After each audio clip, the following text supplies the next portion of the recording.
하나님의 말씀은 로마서 8장 12절부터 봉독해 드리겠습니다.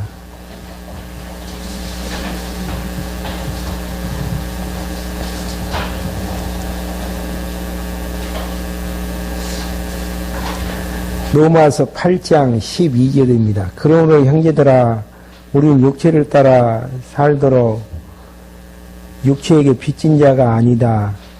너희가 육체를 따라 살면 반드시 죽을 것이나 성령으로 몸의 행실을 죽이면 살 것이다. 누구든지 하나님의 영으로 인도함을 받는 자들은 하나님의 아들들이다.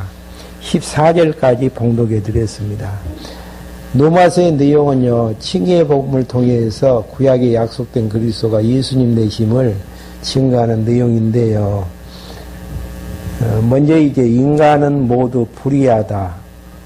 그래서 어느 누구도 인간의 능력으로서는 구원을 얻을 수도 없고 의롭다고 칭함을 받을 수도 없음을 앞부분에서 3장 20절까지 내용을 통해서 확인해 주고 있습니다. 그런데 문제는 인간이 불의한 데에도 불의한 줄을 몰라요. 그래서 이제 하나님께서는 도덕질하는 것이 얼마나 하나님 앞에서 큰 범죄인가를 율법을 통해서 확인시켜 주시죠. 율법에서 도덕질하지 말라 했는데 그 계명을 어기는 것을 통해 너가 죄인이다 그렇게 이제 말씀하시는 부분들입니다. 그러면 이제 율법을 통해서 죄인 되게 하시는 이유가 무엇인가? 죄 때문에 죽게 하기 위한 하나님의 섭리의 내용들이죠. 그러니까 죽게 하는 내용만 봐도 하나님 무자비한 하나님으로 생각할 수가 있는데 죽이시는 이유가 있어요. 다시 살리시기 위해서 하나님께서 의를 베푸셔서 예수 그리스도를 통해서 살리시게 하시려는 하나님의 섭리의 숨결이 있습니다. 그래서 이제 다시 살려서 어떻게 하시려는가? 은혜의 영광을 찬송케 하시려는 하나님의 섭리의 숨결이 있죠. 그래서 로마서 내용을 죄 지었으니까 예수님께서 구원하시기 위해서 살리셨다라고 이야기하는 쪽보다는 하나님께서 살리기 위해서 율법을 이어서 죄 되게 하게 만들고 죽이시는 작업으로 이제 순위를 잡으시면 되어지겠습니다. 그런 이제 하나님의 의는 어떤 결과를 우리에게 알게 하시는가? 그 내용이 이제 8장부터 나아지는 내용입니다. 먼저 이제 지난 시간에 결코 정죄함이 없다라는 거. 정죄함이 없다라는 이야기는 하나님께서 율법의 요구를 다 들어주시고 우리에게 이제 제 문제를 해결케 하기 위해서 예수 그리스도를 통해서 다 속죄제물로 해결을 해주셨기 때문에 그 정죄함이 없다라는 8장 3절만 한번 봐보시죠. 율법이 육체로 말미암아 연약하여 할 수 없는 것들을 하나님께서는 하셨나니 곧 자기 아들을 죄 있는 육체의 모양으로 보내어 속죄제물로 삼으셔서 그 육체 안에서 죄를 심판하신 것입니다. 그러니까 율법 아래에서 율법이 요구하는 죄에 대한 요구들을 다 들어주셨는데 누굴 통해서 그 일들을 하셨는가? 예수님을 통해서 그 일들을 하셨단 말입니다. 그렇기 때문에 그리스도 안에 있는 자에게는 결코 정죄함이 없다라는 이야기예요. 그러니까 로마서 할 때도 말씀을 드린 적이 있지만은 의롭다고 칭하는 내용 자체가 법정적 용어입니다. 법정적 용어라는 이야기는 죄를 지었을 때 죄가 있느냐 없느냐를 판결하는 부분인데 법정에서 무죄 선고해버리면은 어느 누구도 죄에 대해서는 그 죄에 대해서는 문제 제기를 할 수 없듯이 하나님께서 예수 그리스도를 통해서 죄값을 대신 묻게 하시고 의롭다고 칭해버린 사건에 대해서는 어느 누구도 정죄할 수 없다라는 그런 부분에서 이제 의롭다고 하나님께서 칭해 주셨기 때문에 어떤 결과가 있는가? 그리스도 안에 있는 자에게는 결코 정죄함이 없다라는 내용이 이제 첫 번째 조항이고요. 방금 봉독해 드렸던 의의 결과 이제 두 번째 내용은 8장 12절부터 17절까지 하나님의 후사가 되어진다라는 거. 구약에서 예언됐던 부분들이죠. 결국은 이제 창세기 17장 8절에 보시면은 아브라함과 그 자손에게 가나안 일경을 영원한 기업으로 주시고 그들의 하나님이 되실 것을 약속했던 것처럼 가나안 땅을 기업으로 받듯이 새하늘과 새 땅을 기업으로 이제 받을 것에 대한 예언적인 내용처럼 하나님의 이제 후사가 되도록 섭리하셨다라는 거 한번 봐보시죠. 먼저 8장 12절부터 14절까지의 내용은요. 육체를 따르지 않고 성령의 인도로 사는 자가 누구다고요?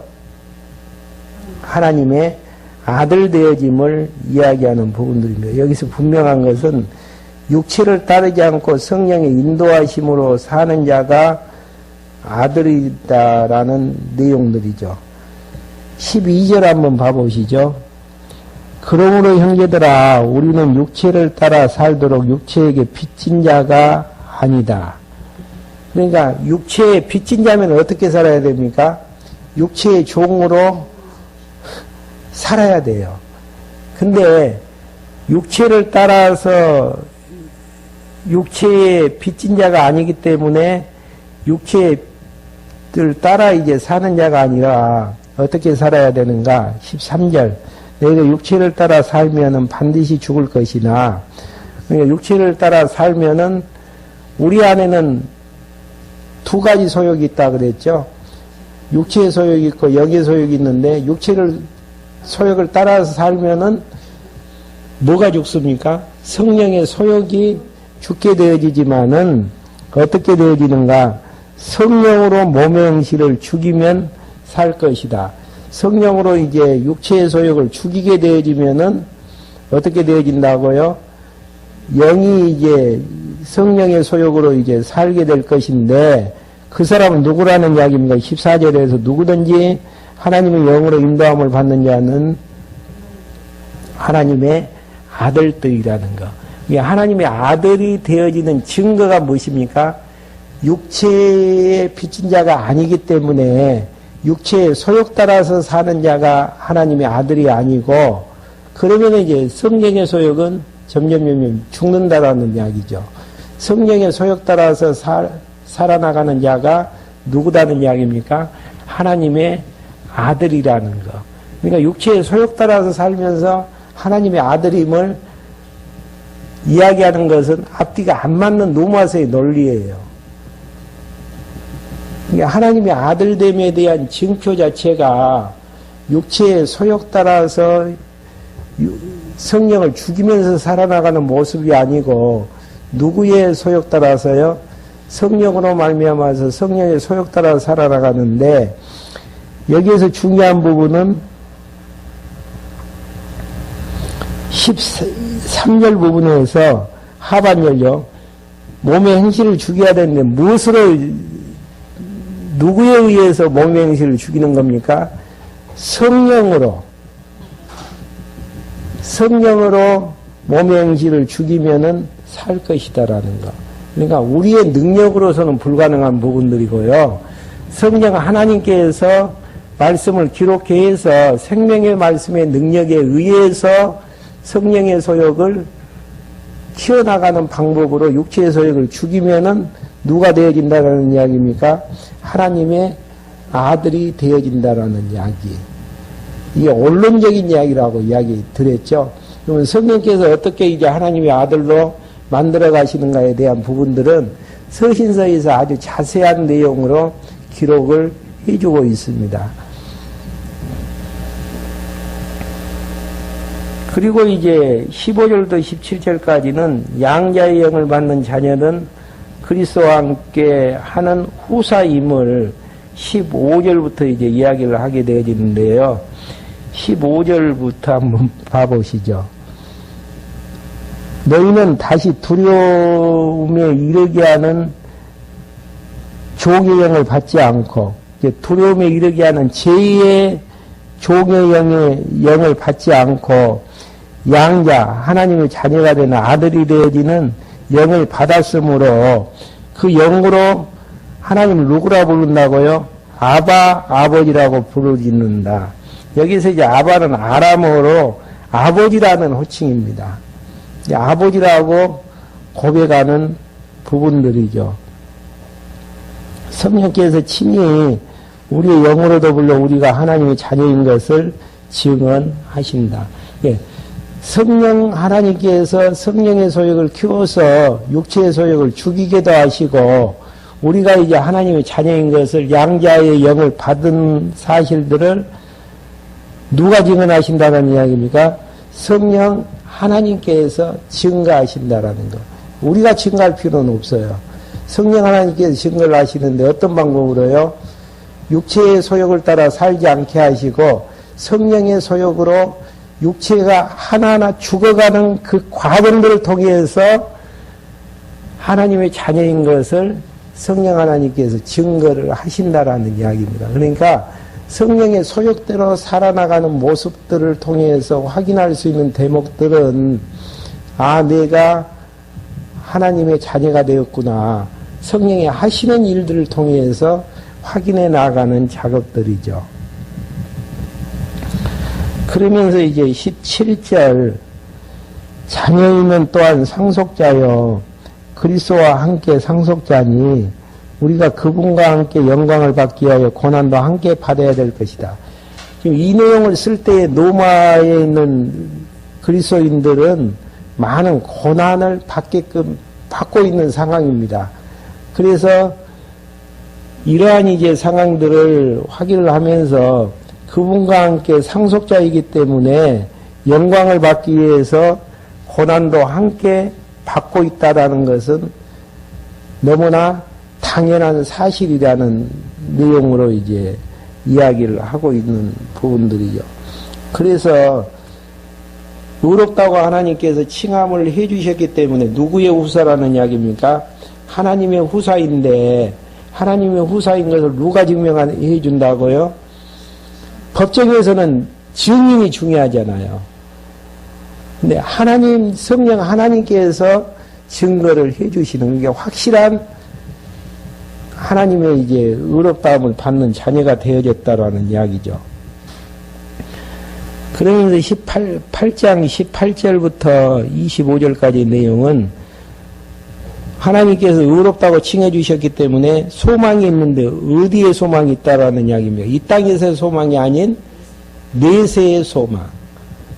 이게 구약하고 이제 헷갈리는 부분들이 첫 시간에도 이제 나아졌지만은 아브라함이 받았던 복은 현세에 받았던 복이죠.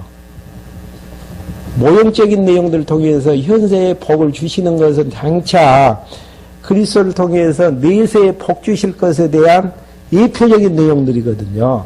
그러니까 우리가 이제 헷갈리는 부분들이 예수 믿어서 하나님의 백성이 되어졌 백성들이 왜 현세에 있어서 어렵고 힘들게 사느냐.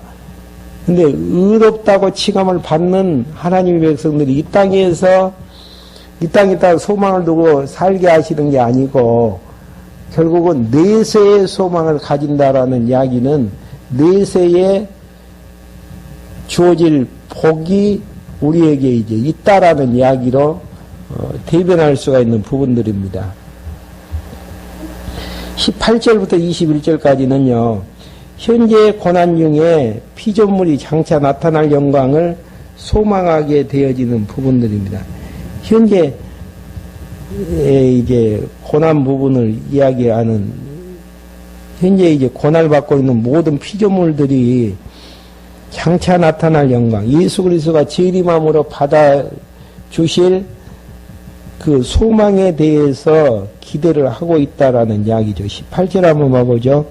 현재의 고난은 장차 우리에게 나타날 영광과 좋게 비교할 수 없다고 나는 생각한다. 바울은 생각한다라는 이야기예요. 그러니까 우리가 이 땅에다가 소망을 두는 데에서 자꾸 하나님과 갈등을 느껴지고 하나님의 뜻에 대해서 뜻하고 충돌되어지는 부분들이 이제 많이 있죠. 그러지만은 이 땅은 소망이 없어요. 왜 그러냐면은 고난이 있는 광야 생활이기 때문에.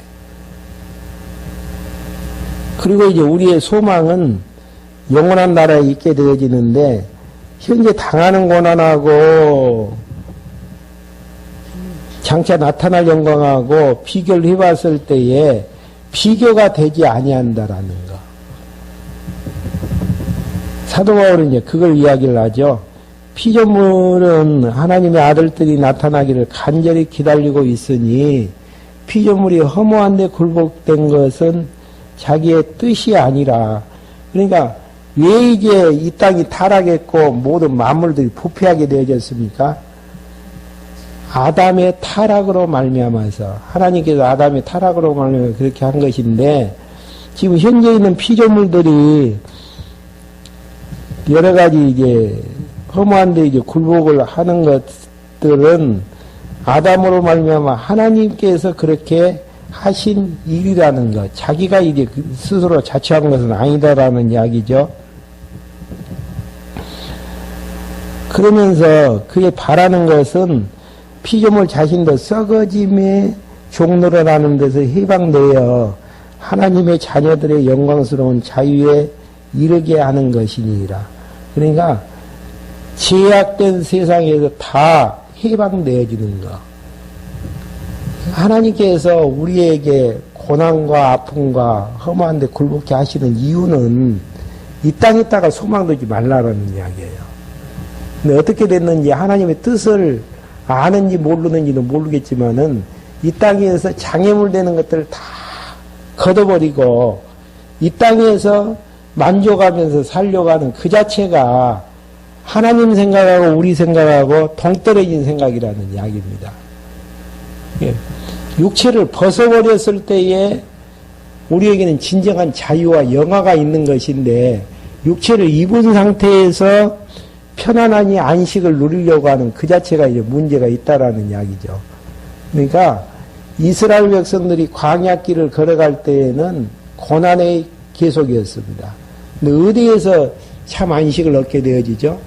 가나안 땅, 요단강 건너서 가나안 땅 들어가서 참 안식을 얻었듯이 우리의 이제 소망도 이 땅은 광야입니다. 세참 바람이 부는 광야이기 때문에 요단강 건너서 주님 앞에 서게 되어졌을 때에 우리에게 참 안식이 있다라는 사실을 알게 되어지면은 이 땅에서 좋은 환경 만들어서 살기를 원하기보다는 빨리 떠나는 것을 소원하는 게 필요하죠. 그게 우리 마음대로 되어지는 것들은 아니지만은 지금 그 이야기를 하는 내용들입니다. 이제 바라는 것은 피조물 자신도 썩어짐의 종로를 아는 데에서 해방되어 하나님의 자녀들의 영광스러운 자유에 이르게 하는 것이니라. 우리는 모든 피조물이 지금까지 함께 탄식하며 함께 해산의 고통을 겪는다는 것을 알고 있다.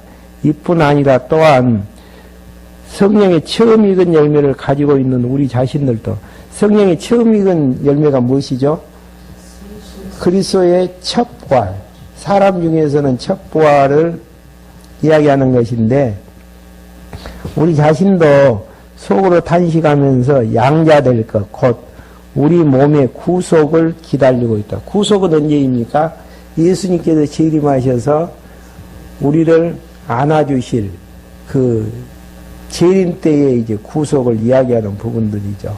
그러니까 예속을 그러면서 24절 우리는 이 소망 가운데서 구원을 받았다. 그러나 보이는 소망은 소망이 아니니 보이는 것을 누가 바라겠느냐.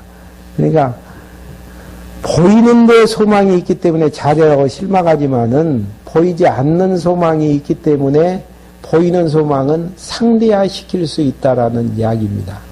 여기에서 이제 정의를 해야 될 부분이 의롭다고 칭함을 받는 하나님의 백성들은 내세의 소망이 있는 것이지 현세의 소망을 가지고 사는 것은 아니다라는 이야기죠. 그래서 이제 25절까지 성령의 처음 익은 열매를 받은 자들도 몸의 구속을 이제 소망하게 되어지는 부분들이 이제 25절까지 나아지는, 계속 가보죠. 25절까지 했죠. 그래서 25절, 만일 우리가 보이지 못하는 것들을 바란다면 어떻게 해야 된다고요? 인내하며 기다려야 한다. 참고 기다릴 수밖에 없어요. 내 마음대로 빨리 가고 싶다 그래서 빨리 가고, 늦게 가고 싶다고 늦게 가는 게 아니고, 하나님께서 우리에게 정해놓은 인생의 여정이 있단 말입니다. 다 우리를 연단시키기 위한 여정이 있기 때문에 그 여정이 끝마쳤을 때에 우리가 생명을 보존하면서 살아나간다라는 것은 무슨 이야기입니까? 하나님께서 우리에게 해야 될 일이, 예비되는 해야 될 일이 있기 때문에 생명을 거둬가지 않는다라는 이야기입니다. 근데 아무리 우리가 더 살고 싶어도 하나님께서 예비되어 선한 일들이 다 마치게 되어지면은 하나님께서 불러가시기 때문에 우리가 보지 못한 것들을 바란다면은 하나님께서 우리를 불러주실 때까지 인내하면서 기다려야 된다는 겁니다. 언제까지 참아야 된다고요? 하나님이 불러주신 죽을 때까지. 이 정도까지 참으면 되지 않겠느냐고 이야기를 하시는 분들이 있는데 그건 아니에요. 죽을 때까지 참고 견디는, 그러면서 이 땅에서 내세의 소망을 가지고 살아나가는 그런 자들이 누구인가? 의롭다고 칭함을 받는 하나님의 자녀이라는 거. 그러니까 끝없는 인내를 가지고 살 수밖에 없는 세상이 이 세상이고, 왜 참고 견뎌야 되는가? 내세의 소망이 있고 보이지 않는데 우리의 관심과 가치가 있기 때문이라는 것입니다. 그 다음에 이제 네 번째 의롭게 칭함을 받는 결과는 26절부터 30절까지 선하고 영화롭게 되어짐을 이야기하는 부분들입니다. 이 땅에서의 과정은 선한 일을 이루기 위한 과정이라고 생각을 하시면 되어지죠. 그리고 이제 죄된 육체를 벗어버리는 과정이라고 생각을 하면 되어집니다. 먼저 이제 26절부터 28절까지는 성령이 우리를 위하여 하나님의 뜻대로 강구하여 선을 이루게 되어지는 내용입니다. 그러니까 우리가 이제 기도하지 않는 내용들 누가 기도한다라는 이야기입니까? 성령을 통해서 하나님의 뜻을 구하게 되어지기 때문에 성령께서 기도하시는 그 응답으로 하나님의 뜻대로 이제 인도함을 받게 되어지는 부분들이죠. 26절 한번 봐보시죠. 이와 같이 성령께서도 우리의 연약함을 도우시니 우리는 마땅히 기도할 것을 알지 못하나 오직 성령께서는 친히 말로 표현할 수 없는 탄식으로 우리를 위하여 간구하신다. 마음을 살피시는 분께서 성령의 생각이 무엇인지 아시니 이는 성령께서는 하나님의 뜻대로 성도들을 위하여 간구하시기 때문이다. 그러니까 하나님께서 성령의 생각을 아시는데 그 이유는 성령께서 하나님의 뜻대로 성도를 위하여 간구하시는 그 뜻을 이제 알기 때문이라는 이야기입니다. 그러면서 이제 28절 내용에서 하나님을 사랑하는 자 곧 그분의 뜻대로 부르심을 받는 자들에게는 모든 것이 합력하여 선을 이룬다는 것을 우리는 안다. 여기에서 이제 한 가지 그 고대 다른 사본에는요, 하나님께서가 포함이 되어 있어요. 그러니까 하나님께서 모든 것을 합력하여 선을 이룬다라는 것을 우리가 안다라는 것으로 번역을 해야 된다라는 이야기입니다. 하나님께서 모든 것들을 합력하여 선을 이룬다는, 선이 무엇이죠? 하나님이 기뻐하시는 작정된 좋으신 생각을 선이라고 이야기를 하죠. 하나님의 뜻을 선이라고 이야기하는데 그 선이 이루어지기까지는 모든 것들이 하나님께서 모든 것들을 합력해서 합해서 그 뜻을 이루신다라는 내용입니다. 그러니까 오늘 또 이제 연목기도할 때 이야기를 드렸듯이 하나님의 뜻을 이루기 위해서 헐기도 하시고 세우기도 하시고 흩트기도 하시고 모으기도 하시고 때리기도 하시고 싸매기도 하시는 이러한 내용들을 이제 섭리하신다라고 우리는 이제 알고 있는데요. 이런 것들이 다 합해져 가지고 무엇을 이룬다라는 이야기입니까? 하나님이 기뻐하시는 선을 이루어 나간다라는 거. 가정의 불화, 평화, 그 다음에 주저앉는 좌절과 실망, 다시 일어서는 회복의 시간들, 이런 모든 것들이 하나님의 뜻에 의해서 과정 속에서 합력을 해서 무슨 조화를 이루게 되어지는가? 하나님의 뜻을 이루어 나간다라는 거. 그러니까 일상생활을 해석을 해 나갈 때에 우리는 부분 해석을 해서는 안 되어집니다. 그러면 여러분들 이제 공부할 때 잘 들으셨던 것처럼 요셉의 일생을 보게 되어지면은 요셉이 꿈을 꾸잖아요. 꿈을 꿨는데 애매한 고난을 받아가지고 형제들에게 돈 받고 팔리는 아픔을 당하지 않습니까? 그래서 애굽에 가가지고 잘 살았는데 애매한 고난을 당하게 되어져서 또 감옥 속에 갇히게 되어지잖아요. 이러한 이제 과정들을 통해서 무엇을 이해한 것입니까? 형제를 만났을 때 요셉의 고백 자체가 형들은 나를 팔았지만은 하나님께서는 그것을 선으로 만드셔서 형님들을 구원케 하기 위해서 이 일들을 하셨다라고 전체적으로 평가하면 하나님이 꿈을 꾸고 그 다음에 과정 속에서 애매한 고난을 당하고 총기대시 되어지는 과정을 얻게 되어지는 것인데 꿈꾸는 것은 좋습니까? 안 좋습니까? 좋은 것이죠. 하나님 꿈을 통해서 계시를 보여주셨기 때문에. 고난은요?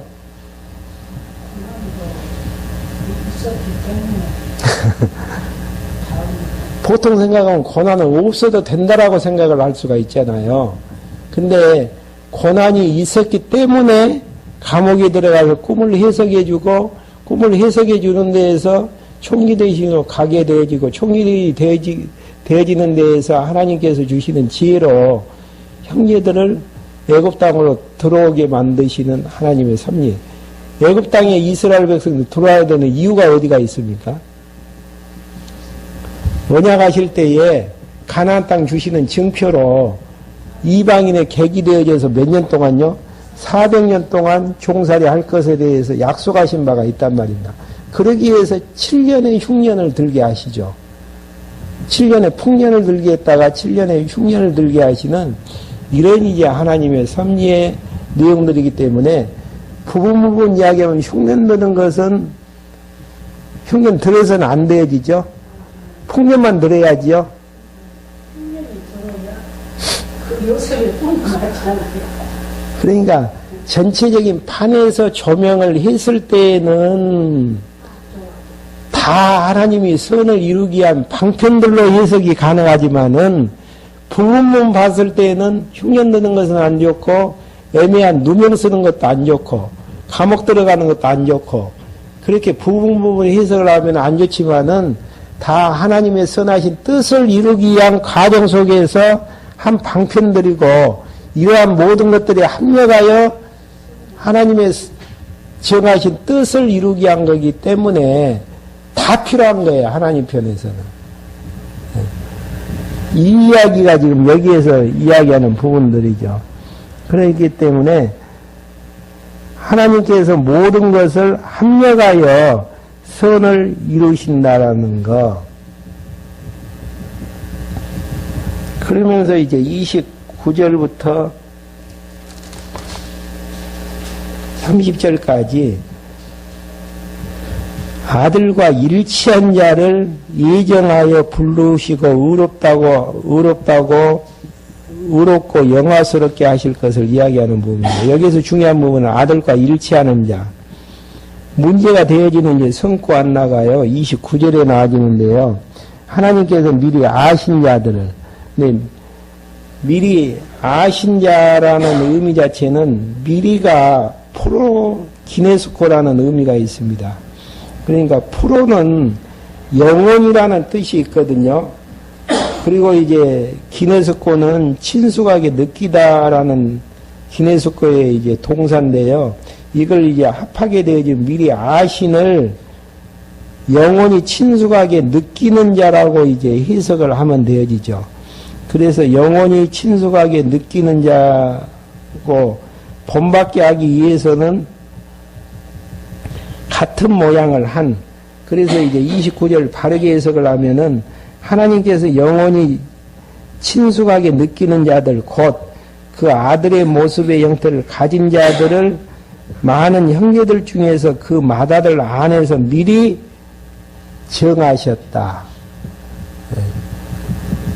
라고 이제 해석을 하는 게 바른 앞뒤의 문맥을 연결할 수 있는 이제 의미적으로 이제 맞는 내용들입니다.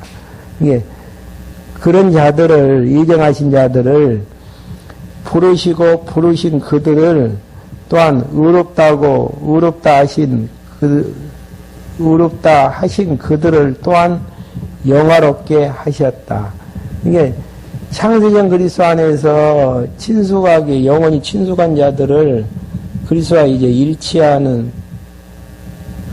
같은 이제 자들에 대해서 하나님께서 예정을 해주시고 예정된 자들을 불러주셔요. 그러니까 우리가 이제 전도에서 부른다라고 생각을 할 수가 있잖아요. 근데 하나님께서는 부르실 때가 되어지면 나 아니어도 다른 사람을 통해서 부를 수가 있단 말입니다. 그 타이밍은 절대 하나님께서 어기지를 않아요. 그러면 부르신 그들을 어떻게 하시는가? 의롭다고 칭해 주셔요. 예수님을 믿게 해서. 그리고 마지막 때에 영화스럽게 해 주시는 이러한 모든 것들을 29절에서 나아진 것처럼 누가 하신다라는 이야기는 주어는 누구죠?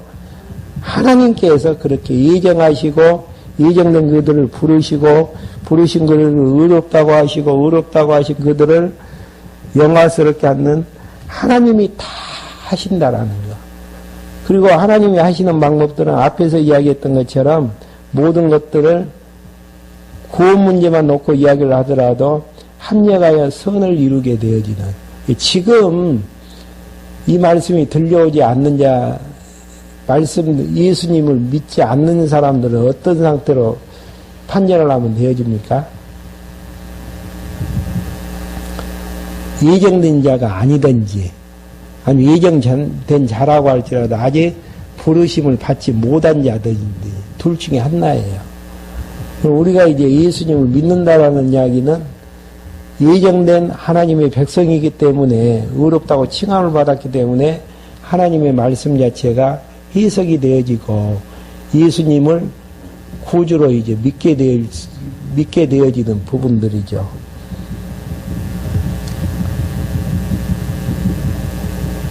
그러면서 이제 31절부터 38절까지는 의롭다고 칭함을 받는 자는 최후 승리가 있다라는 이야기. 여기서 중요한 부분은 최후 승리가 있다.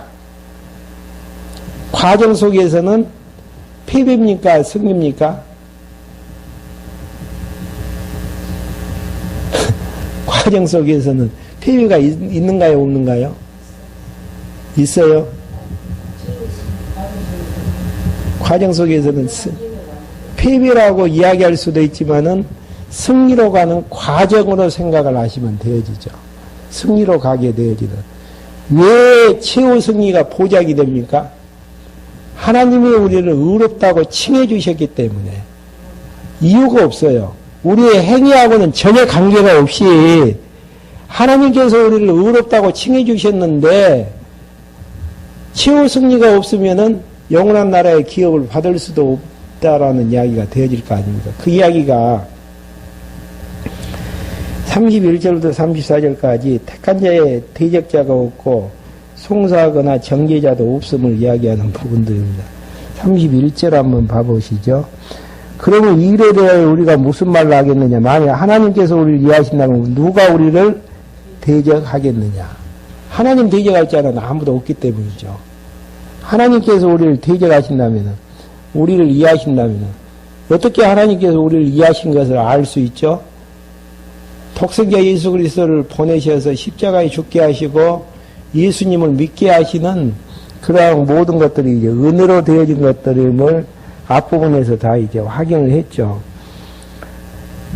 자신의 아들을 아끼지 아니하시고 우리 모든 사람을 위하여 내어주신 분께서 어찌 그 아들과 함께 모든 것을 우리에게 은혜로 주시지 않겠느냐. 누가 능히 하나님의 택하신 자를 고소하겠느냐. 의롭다 하시는 분은 하나님이시다. 하나님이 의롭다 하시면 모든 것들이 다 끝나버려요. 재판장이 무죄 선고해버리면 아무도 정죄할 수 없듯이 하나님께서 의롭다고 하셨는데 어느 누구가 우리를 정죄할 수 있겠느냐. 죽으실 뿐 아니라 살리신 분은 그리스도 예수님이시다. 그분께서는 하나님 오른편에 계시며 우리를 위하여 간구하시는 자시다. 누가 하나님의 우리를 그리스도의 사랑에서 끊겠느냐. 환난이나 공고나 박해나 굶주림이나 헐벗음이나 위험이나 칼이겠느냐. 그러니까 그리스도의 사랑을 통해서 우리를 의롭다고 해주셨는데 환난도 끊을 수 없고 공고도 끊을 수 없고 박해도 굶주림도 헐벗음도 위험도 칼도 끊을 수 없다라는 거예요. 왜 그러냐면은 성령을 통해서 우리를 다 영화스러운 과정까지 인도해 주시는 데에서 가능한 부분들이죠. 기록된 것 같으니 우리가 종일 주님을 위하여 죽임을 당하며 도살할 양같이 여김을 받았느니라 하였다. 그러니까 시편 44편 22절을 인용하는 내용이죠. 예수님 오시기 1000년 전에 시편의 내용처럼 로마에 있는 교인들이 또 우리들이 다 도살할 양같이 고통과 아픔에 처하게 되어졌음을 이야기를 합니다. 그러나 우리는 이 모든 일에 우리를 사랑하시는 분으로 말미암아 넉넉히 이긴다. 누구의 힘으로요? 우리를 사랑하시는 분으로 말미암아서 하나님이 우리를 의롭다고 하셨고 하나님께서 우리를 인도하시는 과정 속에서 어느 누구도 우리를 패배케 할 수가 없고 넉넉히 이기는 이유는 하나님께서 우리를 사랑하셨기 때문이라는 거예요. 나는 확신한다. 사망이나 생명이나 천사들이나 권세자들이나 현재 일이나 장래 일이나 능력이나 너품이나 기쁨이나 다른 어떤 피조물이라도 우리를 그리스도 예수 우리 주 안에 있는 하나님의 사랑에서 끊을 수 있다 없다? 끊을 수 없을 것이다. 절대 없다라는 거예요. 왜 그러냐면은 하나님이 의롭다고 하셨고 하나님이 우리를 사랑하셔서 독생자 예수 그리스도를 보내주셨기 때문에 우리에게는 패배가 있는 것처럼 보여지지만은 최종적으로는 승리가 보장되어진다는 하나님이 하신 일이기 때문에 가능하다는 이야기입니다. 그러면 이제 다음 시간에는 도대체 하나님의 의가 어떤 기초 위에서 이렇게 견고하고 주권적인가를 설명하는 부분들입니다. 질문이 있으시면 질문해 주시고요. 예. 목사님이 꿈을 꾸는 것은 좋은 것이다고 요셉이 꿈 꾸는 것에 대해서 말씀하셨잖아요. 그러면 지금 우리가 많이 생략된 부분들이고요. 거기서 말하는 꿈이라는 것은 성경이 꿈들은 어떻게 해석해야 돼? 악몽도 꾸고 뭐 좋은 꿈도 꾸는데 구약 시대 때는 성경이 문자로 기록이 안 되어 있기 때문에 꿈을 통해서 예언을 통해서 직접 음성을 통해서 보여주시는 계시의 방편이었고요. 그럼 성경 66권이 완성되어진 다음에는 이제는 만약에 꿈을 통해서 계시를 해주신다면은 성경 2가 나와줘야 되겠죠. 예. 예, 성경은 지금으로서는 꿈을 통해서는 계시를 안 씁니다. 근데 요셉이 꿈을 꾸어서 하나님의 계시를 받았던 이유는 문자로 성경이 기록되기 전에 계시의 방편으로 꿈이라든지 뭐 여러 가지 선지자를 통해서 말씀해 주시는 거라든지 그걸 통해서 했기 때문에 지금의 꿈들은 하나님의 계시하고는 전혀 관계가 없다라는 것. 돼지 꿈도 개꿈입니다.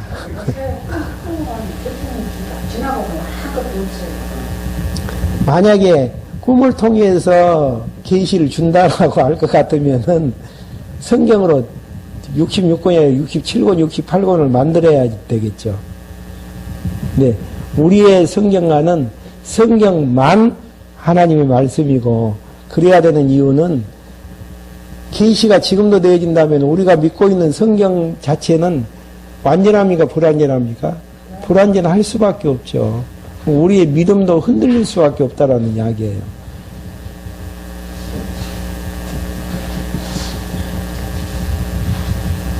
질문 없으셔요?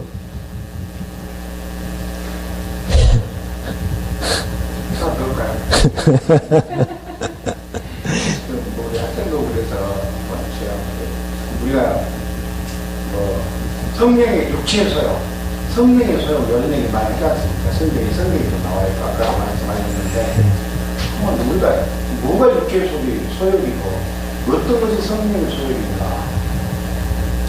성령의 소욕은 예수님의 생명이 장악하고 있는 이제 부분들이 이제 성령의 소욕이고요.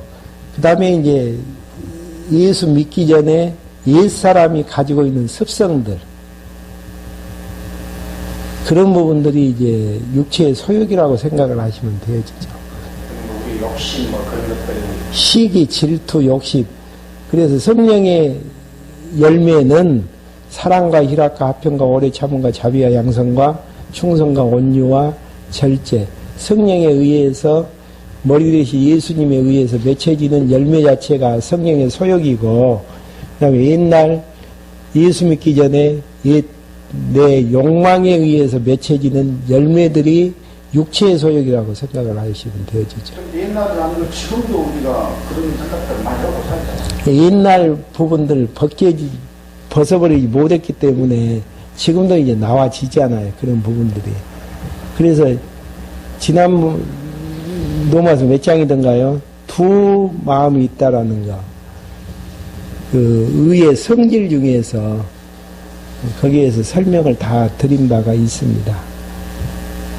일단 두 마음이 싸우고 있는데 우리가 이제 말씀을 들음으로써 성화의 과정 속에서는 두 마음이 싸우는데 하나님의 아들인 쪽은 어떤 부분이라 그랬죠? 오늘